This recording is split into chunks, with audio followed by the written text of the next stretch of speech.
Myanmar হয়ে বাংলাদেশ চীন অর্থনৈতিক করিডোরের প্রস্তাব দিয়েছে বেইজিং। শুক্রবার চীনে দুই শীর্ষ নেতার বৈঠকের পর প্রধানমন্ত্রীর উপদেষ্টা মাহদি আমিন জানান, এই করিডোরের লক্ষ্য হবে বাংলাদেশের অর্থনৈতিক পরিধি বাড়ানো এবং যোগাযোগ সম্প্রসারণ করা। অন্যদিকে বাংলাদেশের অর্থনৈতিক রূপান্তর, শিল্পায়ন এবং অবকাঠামো উন্নয়নে বৃহত্তর অংশীদারিত্বের আহ্বান জানিয়েছেন প্রধানমন্ত্রী তারেক রহমান। আর রোহিঙ্গা প্রত্যাবাসনে মিয়ানমারের সাথে সংলাপ আয়োজনে সহায়তা করতে চায় চীন। বেইজিং থেকে শফিকুল হকের রিপোর্ট। বেজিংয়ের ঐতিহাসিক গ্রেট হল অব দ্য পিপলে বিশ্বের অন্যতম প্রভাবশালী নেতা শি জিনপিং এর সাথে বৈঠক করেছেন বাংলাদেশের প্রধানমন্ত্রী তারেক রহমান। 4 দিনের রাষ্ট্রীয় সফরের শেষ দিনের এই কর্মসূচি ঘিরে কূটনৈতিক মহলে ছিল বাড়তি আগ্রহ। দুই নেতার আলোচনায় গুরুত্ব পায় বাংলাদেশের উন্নয়ন অগ্রযাত্রা, অর্থনৈতিক সহযোগিতা, বাণিজ্য সম্প্রসারণ, বিনিয়োগ বৃদ্ধি এবং অবকাঠামোগত উন্নয়নের বিভিন্ন বিষয়। বাংলাদেশের অর্থনৈতিক কাঠামোকে মজবুত করতে বৌদ্ধ রাষ্ট্রের পারস্পরিক সহযোগিতার উপর গুরুত্ব দিয়েছেন প্রধানমন্ত্রী তারেক রহমান, জানালেন তার উপদেষ্টা মাহদি আমিন। মাননীয় প্রধানমন্ত্রী এবং চীনের নেতৃত্বের সম্মতির উপর ভিত্তি করে মোট 17টি মেমোরেন্ডাম অফ আন্ডারস্ট্যান্ডিং বা এমইউ স্বাক্ষরিত হয়েছে। শীর্ষ দুই নেতার বৈঠকে মিয়ানমার হয়ে বাংলাদেশ চীন অর্থনৈতিক করিডোর নিয়ে আলোচনা হয়। পরে এ নিয়ে বিস্তারিত তুলে ধরেন প্রধানমন্ত্রীর উপদেষ্টা মাহদি আমিন। আজকে কানেক্টিভিটি নিয়ে যেটা কথা হয়েছে প্রেসিডেন্ট শি জিনপিং এর সাথে মাননীয় প্রধানমন্ত্রী জনাব তারেক রহমানের, এবং সেখানে প্রস্তাবনা এসেছে যে কিভাবে বাংলাদেশ থেকে মায়ানমার এবং চীন হয়ে একটি ইকোনমিক করিডোর তৈরি করা যায়। যে ইকোনমিক করিডোরের মূল উদ্দেশ্য হবে বাংলাদেশের অর্থনৈতিক আরো ব্যাপ্তি বাড়ানো, ইকোনমিক ট্রানজাকশন বাড়ানো এবং মাল্টিমোডাল ট্রান্সপোর্টেশনটাকে আরো এনহ্যান্স করা। রোহিঙ্গা সমস্যা সমাধানে প্রয়োজনে মিয়ানমারের সাথে বৈঠক করতে সহায়তার কথাও তুলে ধরে চীন।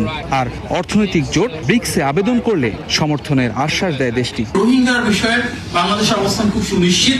আমরা চাই সেফ, ভলান্টারি এবং ডিগনিফাইড ওয়েতে যারা আমাদের দেশে রোহিঙ্গা রয়েছেন ওনারা নিজ দেশে ফেরত যান। এ বিষয়ে চীন আমাদেরকে কথা দিয়েছে যে আমরা যখন চাই ওনারা মায়ানমারের সাথে আমাদেরকে কোনো ডায়ালগ প্রয়োজন হলে সেখানে ফ্যাসিলিটেট করবে, এবং আমরা সেই ভলান্টারি এবং ডিগনিফাইড ওয়েতে রোহিঙ্গা প্রত্যাবাসন, যেটা ইতিপূর্বে শহীদ প্রেসিডেন্ট জিয়াউর রহমান এবং দেশের এবং খালেদা জিয়ার সময় শুধুমাত্র সম্ভব হয়েছিল, আমরা এই বিষয়ে সামনে আলোচনা শুরু করব। তিস্তা মহাপরিকল্পনা ও দেশের অন্যান্য নদী ব্যবস্থাপনায় চীন সহযোগিতা করবে। এ বিষয়ে ইতিবাচক অগ্রগতির কথা জানিয়েছেন প্রধানমন্ত্রীর পররাষ্ট্র বিষয়ক উপদেষ্টা। এই সম্পর্কের বন্ধনটা শুধু সীমিত টেম্পোরারি থাকবে না, it will be a long-term commitment of the People's Republic of China under the leadership of President Xi Jinping, যেটা long-term commitment থাকবে বাংলাদেশের উন্নয়নে। অর্থনৈতিক সক্ষমতা বৃদ্ধি আর উন্নয়ন অভিযাত্রায় নতুন গতি খুঁজছে বাংলাদেশ।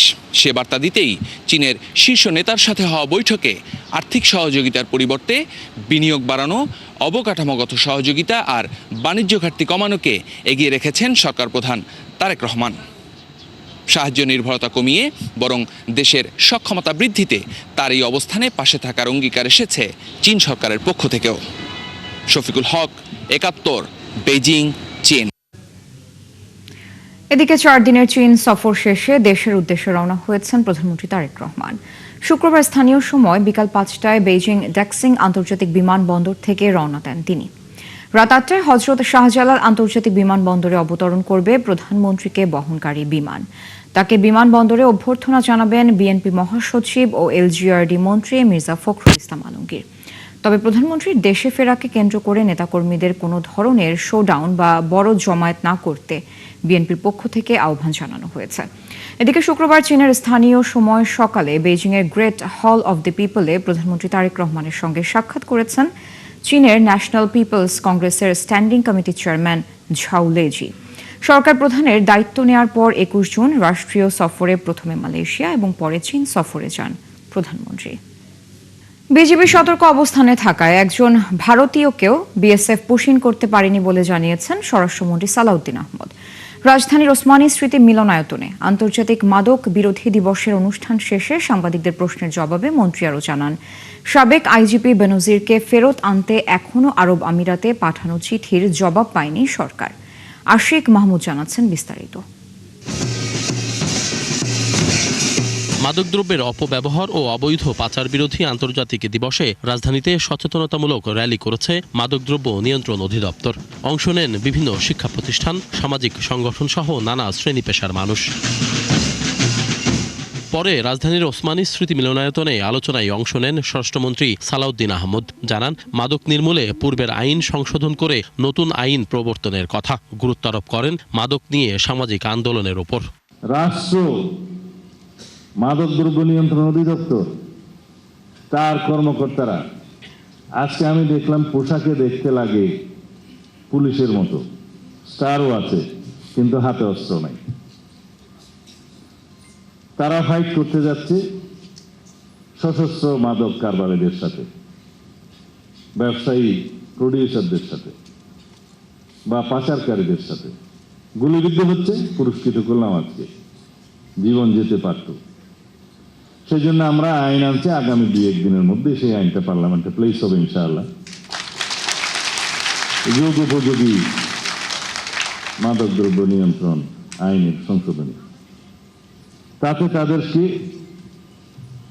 অস্ত্র দেয়া হবে, আধুনিক অস্ত্র দেয়া হবে, 9mm পিস্তলও দেয়া হবে। অনুষ্ঠান শেষে সমসাময়িক বিষয়ে সাংবাদিকদের প্রশ্নের উত্তরে মন্ত্রী বলেন, সীমান্তে বিএসএফ এর পুশিনের প্রতিটি চেষ্টা ব্যর্থ করে দিয়েছে বিজিবি। আমরা একজনকেও পুশিন হতে দেয়নি। আমাদের বিজিবি সতর্ক অবস্থায় আছে। কাউকে ধরে বর্ডারে পুশিং করিয়ে দেওয়া এটা যথাযথ প্রক্রিয়া নয়। যদি সেরকম কোনো নাগরিক আমাদের থাকে সেই দেশে, তাদের তালিকা করে পররাষ্ট্র মন্ত্রণালয়ের মাধ্যমে পাঠাতে পারে। আমাদের ডিউ প্রসেস হচ্ছে আমরা তাদের ন্যাশনালিটি ভেরিফিকেশন করব। সাবেক পুলিশ প্রধান বেনজিরকে দেশে ফেরত আনার প্রক্রিয়া চলছে জানিয়ে তিনি আরো বলেন, ভারতে গ্রেপ্তার হাদি হত্যায় অভিযুক্ত 3 আসামিকেও শিগগিরই দেশে ফিরিয়ে আনা হবে। আমরা অপেক্ষা করছি, আশা করি তাদেরকে আমরা ফেরত পাব এবং অসম্পন্ন তদন্ত সম্পন্ন করে আমরা যথাযথভাবে চার্জশিট প্রদান করতে পারব। আশিক মাহমুদ, 71, ঢাকা। দেশে আইনশৃঙ্খলা পরিস্থিতির চরম অবনতি হয়েছে বলে মন্তব্য করেছেন বিরোধী দলীয় নেতা ও জামায়াতের আমির ডাক্তার শফিকুর রহমান। তার অভিযোগ, স্বরাষ্ট্রমন্ত্রী বিভিন্ন মন্ত্রণালয়ের দায়িত্ব নিয়ে কথা বললেও নিজ মন্ত্রণালয়ের বিষয়ে তিনি উদাসীন। জুলাই সনদ ও গণভোটের রায় বাস্তবায়নে দেশবাসীকে সাথে নিয়ে প্রতিরোধ গড়ে তোলা হবে বলেও সরকারকে হুঁশিয়ারি দেন বিরোধী দলীয় নেতা। আরও জানাচ্ছেন শাহিদুজ্জামান সাকিব। রাজধানীর আলফালা মিলনায়তনে জামায়াতে ইসলামীর নীতি নির্ধারণী ফোরাম, কেন্দ্রীয় মজলিসে শুরার বৈঠক। এতে উদ্বোধনী সেশনে বক্তব্য রাখেন জামায়াতের আমির ও সংসদের বিরোধী দলীয় নেতা ডাক্তার শফিকুর রহমান। এই দাবি জনগণের জন্য। দেশের আইন শৃঙ্খলা পরিস্থিতি নিয়ে গভীর উদ্বেগ জানিয়ে জামায়াত আমির অভিযোগ করেন, স্বরাষ্ট্রমন্ত্রী তার দায়িত্ব যথাযথভাবে পালন করছেন না। আমাদের একটা দেশ আছে, একটা সরকার আছে, তার একটা স্বরাষ্ট্র মন্ত্রণালয় আছে, তার অধীনে আইন প্রয়োগকারী সংস্থার সদস্যরা আছেন, তারপরে অহরহ এগুলো ঘটে চলেছে সর্বত্র দেশে। কয়টার কথা আমরা বলব? আমাদের দুর্ভাগ্য যে আমাদের একজন স্বরাষ্ট্রমন্ত্রীও আছে, তিনি সকল মন্ত্রণালয়ের দায়িত্ব সংসদের ভিতরে পালন করেন যখনই সুযোগ পান, কিন্তু তার আপন মন্ত্রণালয় এইটার দিকে নজর দেওয়ার কোনো সুযোগ নেই। একটা দেশে যদি মানুষের জীবনের নিরাপত্তাই না থাকে, এটা কিসের সমাজ? এটা তো সমাজের প্রথম শর্ত যে এখানে মানুষের জীবনের নিরাপত্তা থাকবে। জুলাই সনদ ও গণভোটের রায় বাস্তবায়ন না হওয়ায় দেশে কোনো পরিবর্তন আসেনি অভিযোগ জানিয়ে তিনি বলেন, দাবি আদায়ে জনগণকে সাথে নিয়ে প্রতিরোধ গড়ে তোলা হবে। শাসনের যে ধারা অতীতের শাসকদেরকে ফেসিবাদী করে তুলেছিল, এবার জনগণ চেয়েছিল সেই ধারার পরিবর্তন হোক এবং এই পরিবর্তনের জন্য ব্যাপক সংস্কার অপরিহার্য। কিন্তু আফসোস, বর্তমান সরকারি দল প্রায় 70% জনগণের এই মতকে অগ্রাহ্য করল। ফলে আমরা যেখানে ছিলাম সেখানেই থেকে গেলাম, কোনো পরিবর্তন আসলো না। কেউ যদি আমাদের ন্যায্য অধিকার না দেয়, আমরা চুপ করে বসে থাকবো না। সেই অধিকার আদায়ের জন্য আমাদের লড়াই চলবে ইনশাআল্লাহ। গণবিরোধী যাই সরকার গ্রহণ করবে তার প্রতিবাদ করব এবং আমাদের সামর্থ্য থাকলে আমরা প্রতিরোধ করবো ইনশাআল্লাহ। এ সময় সরকারকে যথাযথভাবে দায়িত্ব পালনের আহ্বান জানিয়ে ইতিবাচক সব কাজে বিরোধী দলের সহযোগিতার আশ্বাস দেন জামায়াত আমির। সরকার ভালো উদ্যোগ নিয়ে সহযোগিতা করব। শাহিদুজ্জামান সাকিব, 71, ঢাকা। শোকের মাতম আর যথাযথ ধর্মীয় বিশ্বাস ও ভাব গাম্ভীর্যে আরেকটি তাজিয়া মিছিলের সাক্ষী হল রাজধানীবাসী। আয়োজকরা জানান, পবিত্র আশুরার বিশ্বাস ও শক্তি বিশ্বের শান্তির একমাত্র পথ। মিছিলটি ইমামবাড়া থেকে শুরু করে শেষ হয় ধানমন্ডিতে এসে। আশুরার আয়োজনে এবছর নেওয়া হয় 4 স্তরের নিরাপত্তা ব্যবস্থা। ফরহাদ ইবনে মালিকের রিপোর্ট। কারো কণ্ঠে কারবালার গান, কারো বা শোকের মাতম। কারবালার প্রান্তরে শহীদ হুসাইন রাদিয়াল্লাহু আনহু এর স্মরণে এভাবেই শোক পালন করতে দেখা যায় পুরান ঢাকার শিয়া অনুসারীদের।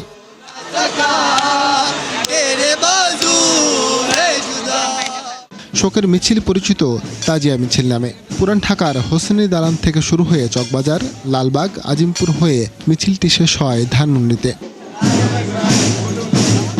হাই হোসেন, হাই হোসেন স্লোগানে আহাজারি করে এ সময় কেউ ধরে সম্মিলিত কোরাস, আবার কেউ ধারালো বস্তু দিয়ে ক্ষত করতে থাকে নিজের শরীর।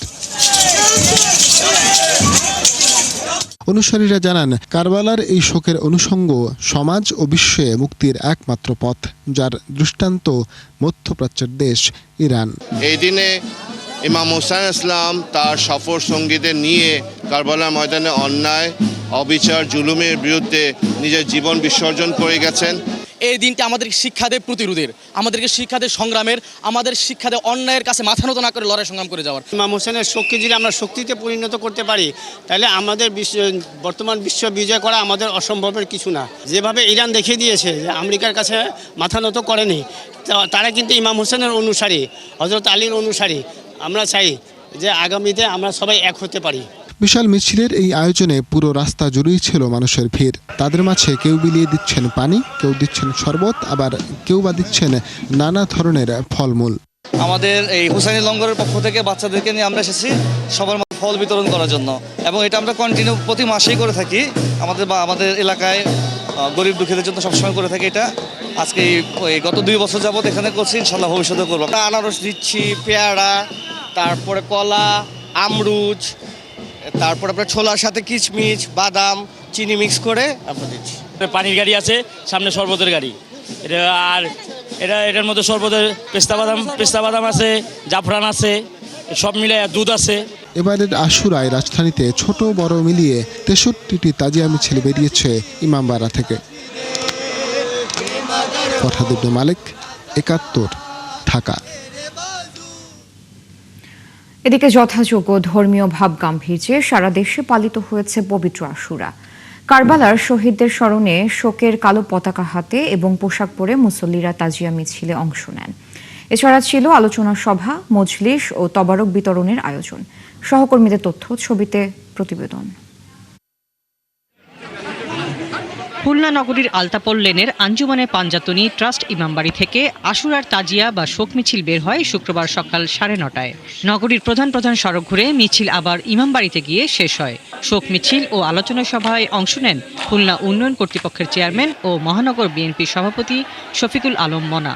পাশে ক্ষমতায় আসার পর সে বুঝতে পেরেছে যে ইমাম হুসাইনের বায়াত না নিয়ে আমি কিন্তু আমার খেলাফতটা প্রতিষ্ঠা করতে পারবো না। সে খেলাফত যে রাজতন্ত্রে পরিণত করেছিল, ইমাম হোসেন সেই জালিমকে না বলেছিলেন এবং তার বিরুদ্ধে রুখে দাঁড়িয়েছিলেন। বরিশাল নগরীর শ্মশানঘাটের পোল থেকে সকাল 9টায় এবং ভাটার খাল থেকে সকাল 10টায় শোক মিছিল বের হয়ে নগরীর বিভিন্ন সড়ক ঘুরে আসে।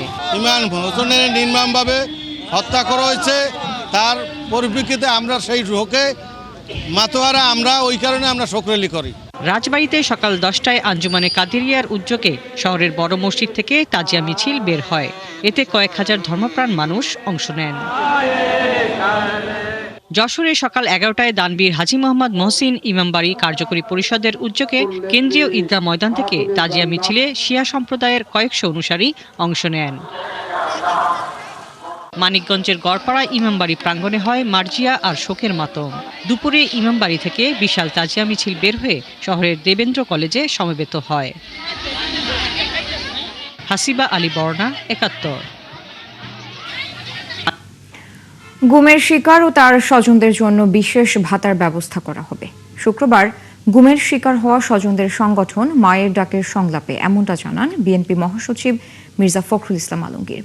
তিনি আরও জানান, এ নিয়ে জাতীয় সংসদে শিগগিরই একটি আইন পাশ করা হবে। আর ডেপুটি স্পিকার বলেন, নীতির প্রশ্নে বিতর্ক থাকলেও ফ্যাসিবাদের প্রশ্নে ঐক্যবদ্ধ থাকতে হবে। আরও জানাচ্ছেন মামুন হুসাইন। নির্যাতনের শিকার ব্যক্তিদের সমর্থনে আন্তর্জাতিক দিবস উপলক্ষে মায়ের ডাক আয়োজিত প্রতিকার ও পুনর্বাসনের অধিকার বিষয়ক এই জাতীয় সংলাপ। আমরা যদি তাদের কষ্ট ধারণ করতে না পারি তাহলে আমাদের জন্য আরো কষ্ট অপেক্ষা করবে, সেটা আমি বলে দিলাম। অনুষ্ঠানে আন্তর্জাতিক অপরাধ ট্রাইব্যুনালে চলা মামলার বরাতে গুম নিয়ে অভিজ্ঞতা বর্ণনা করেন চিফ প্রসিকিউটর সঞ্জিদ ইসলাম তুলির নেতৃত্বে তখন সারা দুনিয়াতে যেভাবে তিনি এই অন্যায় এই ফেসিজমটা তুলে ধরেছিলেন, তারই তো ধারাবাহিকতায় পরবর্তীতে জুলাই আন্দোলন, তারই তো পরবর্তীতে ধারাবাহিকতায় সরকারের পতন। সংলাপে বক্তারা বলেন, পরিবারের চোখের পানির মূল্য না দিতে পারলে জাতি হিসেবে আমাদের লজ্জিত হতে হবে। আমার ভুক্তভোগের গল্প বলে যাব। যে গুম পরিবার আছে, সেই পরিবারগুলোর যে আর্থিক সংকটের মধ্যে আছে এবং যে আইনগতভাবে তাদের যে বাধা বিপত্তি আছে, সেই বাধা বিপত্তিগুলোর জন্য দূর করা হয়। ডেপুটি স্পিকার কায়সার কামাল বলেন, ফ্যাসিবাদের প্রশ্নে ঐক্যবদ্ধ থাকতে হবে। এখন কান্নার সময় নয়, এখন আমাদের অধিকার আদায়ের সময়। প্রধান অতিথির বক্তব্যের সময় আবেগপ্রবণ হয়ে যান বিএনপি মহাসচিব। বলেন, গুমের শিকার ব্যক্তি ও স্বজনদের নিয়ে কোনো রাজনীতি দেখতে চান না তিনি। কম্পেনসেট করা যাবে না তাদের ক্ষতিগুলো, পাশে তো দাঁড়াতে পারি আমরা, আমাদের রাষ্ট্র হিসেবে আমরা তাদের সহযোগী হিসেবে তাদের পাশে তো দাঁড়াতে পারি, তাদেরকে সাহস দিতে পারি। যখন এই বাচ্চাগুলো বড় হচ্ছে, ভালো স্কুলে পড়া, একটু ভালো থাকা এবং তাদের ভবিষ্যৎকে নির্মাণ করবার জন্য সুযোগ সৃষ্টি করে দেওয়া, এই বিষয়গুলো কিন্তু রাষ্ট্র করতে পারে। আমি বিশ্বাস করি যে এগুলো রাষ্ট্র করবে, এটা রাষ্ট্রের দায়িত্ব। দায়ীদের দ্রুত আইনের আওতায় আনারও দাবি জানান বক্তারা। ভয়ঙ্কর রকম অস্বস্তিকর রকমের মধ্যে গোপনীয় ভিডিওর মাধ্যমে তাদেরকে মনিটর করা হতো। মামুন হুসাইন, ৭১, ঢাকা। সংসদ অধিবেশনে বাড়ছে অসংসদীয় ভাষার ব্যবহার, ফলে স্পিকারের কাছে ওইসব বক্তব্য এক্সপাঞ্জের দাবিও উঠছে হরহামেশাই। অভিজ্ঞ সংসদ সদস্যদের মতে তরুণ এমপিদের কারণেই হচ্ছে এমনটা। সতর্ক হতে হবে শব্দ চয়নে, আর বিশেষজ্ঞদের মতে সংসদে বক্তব্য দিয়ে ভাইরাল হবার প্রবণতা থেকেও এমন হচ্ছে। সেজন্য প্রশিক্ষণের বিকল্প দেখছেন না তারা। ফরহাদ ইবনে মালিকের রিপোর্ট। সুচকে বলে যে তোমার তুমি আবার বড় কথা বলো কিভাবে?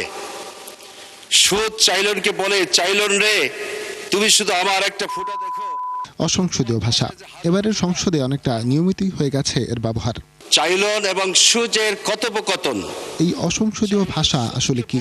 সংসদের কার্যপ্রণালী বিধি ২৭০ ও ৩০৭ অনুযায়ী সংসদ সদস্যদের ব্যবহৃত এমন কিছু শব্দ, বাক্য বা ইঙ্গিত যা অশালীন, আক্রমণাত্মক, অবমাননাকর কিংবা সংসদীয় শিষ্টাচার বহির্ভূত বোঝায়, এসবই অসংসদীয় ভাষা। মাওলানা মামুনুল হক তিনি অনেক বড় বড় কথা বলছেন এই বাজেট নিয়ে।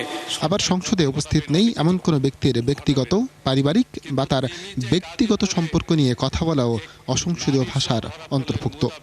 অপ্রাসঙ্গিক কোনো বিষয় বক্তব্যে না আনাই ভালো। একজন রাজনৈতিক নেতার পরকীয়া সম্পর্কে আপনি মন্তব্য করেছেন।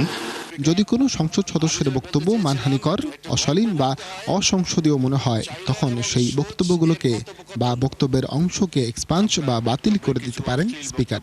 আপনার বক্তব্যে কিছু অশ্লীল শব্দ রয়েছে, সেগুলো এক্সপাঞ্জ করা হলো। প্রশ্ন হলো এবার কেন এরকম ভাষা বেশি ব্যবহৃত হচ্ছে, আর কেনই বা এ নিয়ে হস্তক্ষেপ করতে হচ্ছে স্পিকারকে? একজন বিশেষজ্ঞের মতে ভাইরাল হবার প্রবণতা এক্ষেত্রে অনেকাংশ দায়ী। কিছু কিছু সংসদ সদস্য মনে করেন যে সংসদ অধিবেশন যেহেতু লাইভ দেখাচ্ছে টিভিতে, হ্যাঁ, তা আমি যদি এখানে খুব উত্তেজিত কোনো কথা বলতে পারি তাহলে সেটা ভাইরাল হবে। ফলে সাধারণ মানুষের মধ্যে সংসদ সদস্যদের ভাইরাল হওয়ার একটা প্রবণতা তৈরি হয়েছে, আমরা যেটা দেখতে পাচ্ছি। এ নিয়ে কথা হয় কয়েকজন সংসদ সদস্যের সাথেও। তাদের মতে তরুণদের আধিক্য ও প্রতিপক্ষকে ঘায়েল করার প্রবণতাই এই পরিস্থিতির সৃষ্টি করেছে। এবারের কথাই যদি ধরি, বাজেটের চাইতেও মানে রাজনীতির কথা বেশি বলার চেষ্টা করা হচ্ছে, আর প্রতিপক্ষকে ঘায়েল করার জন্য এগুলো বলা হচ্ছে, যেটা সংসদীয় রীতিনীতির সাথে সামঞ্জস্যশীল নয়। অনেকে নতুন আসছেন, প্রথম এসছেন, অনেকে হয়তো সেই মানে কখন কি বলতে গিয়ে অনেক সময় স্লিপ আপটা মানুষ তো আমরা ফেরস্তা না, ভুল ত্রুটি হতে পারে। বলার আগে আমরা কিছু চিন্তা ভাবনা করে বলি যেন কথাগুলো কোনো রকম স্লিপ অফ টাং না হলেই মানে বাঞ্ছনীয় আর কি। আইনসভার এই সমস্যা সমাধানে সংসদ সদস্যদের প্রশিক্ষণের বিকল্প দেখছেন না বিশেষজ্ঞরা। সকল সদস্যকে নিয়ে বা নবীন সদস্যদেরকে নিয়ে যদি সংসদ মনে করে যে সংসদীয় যে রীতিনীতির উপর এক ধরনের ট্রেনিং দেয়া, প্রশিক্ষণ দেয়া, এইটি কিন্তু সংসদ চাইলে করতে পারে, কারণ এটি ডিজার্ভ করে। সংসদ সদস্যরা যদি রুলস অফ প্রসিডিউরটা ভালোভাবে পড়েন এবং জাতীয় সংসদের উপরে অন্যান্য যে আপনার ডকুমেন্টস গুলো আছে বা যে বইপত্র আছে এটা দেখে আসেন, আমার মনে হয় এই সমস্যাটাকে কাটিয়ে ওঠা সম্ভব। অনেক ত্যাগের বিনিময়ে গঠিত সংসদে জনগণের কথা মাথায় রেখে সংসদ সদস্যদের কথা বলার পরামর্শ দিলেন এই বিশেষজ্ঞ। এই সংসদের মধ্য দিয়ে আপনার বাংলাদেশের সংসদীয় রাজনীতিতে নতুন একটা ধারা সূচিত হবে। ফরহাদ ইবনে মালিক, ৭১, ঢাকা। চট্টগ্রাম মহানগরীর কদমতলীর ধনিয়ালাপাড়া এবং রাউজানে সেপটিক ট্যাঙ্কে পড়ে 4 জনের মৃত্যু হয়েছে। শুক্রবার দুপুরে ঘটনা ঘটে। ধনিয়ালাপাড়ায় নিহত 2 জন হলেন নির্মাণ শ্রমিক সাকিব ও হৃদয়। ডবলমোরিং থানার ভারপ্রাপ্ত কর্মকর্তা শাহিনুর আলম জানান, দুপুরে ধনিয়ালাপাড়ার ছোট মসজিদ বাই লেইনে আমেরিকান বিল্ডিং ও লাকি ম্যানশনের পাশে নির্মাণাধীন একটি বহুতল ভবনের নিচ তলায় সেপটিক ট্যাঙ্কে নেমে কাজ করার সময় 2 শ্রমিক মারা যায়। তাদের মরদেহ উদ্ধার করে চট্টগ্রাম মেডিকেল কলেজ হাসপাতালের মর্গে পাঠিয়েছে পুলিশ। এদিকে রাউজান উপজেলার নোয়াপাড়া এলাকায় একই সময় সেপটিক ট্যাঙ্ক পরিষ্কার করতে নেমে 2 শ্রমিকের মৃত্যু হয়েছে। নিহত 2 জন হলেন প্রদীপ দাস ও সমীরণ দাস। চলছে সংবাদ সংযোগ। সরাসরি সংবাদ অনুষ্ঠান দেখতে চোখ রাখুন ৭১ ফেসবুক পেজ এবং সাবস্ক্রাইব করুন ৭১ ইউটিউব চ্যানেল। থাকুন ৭১ সাথে।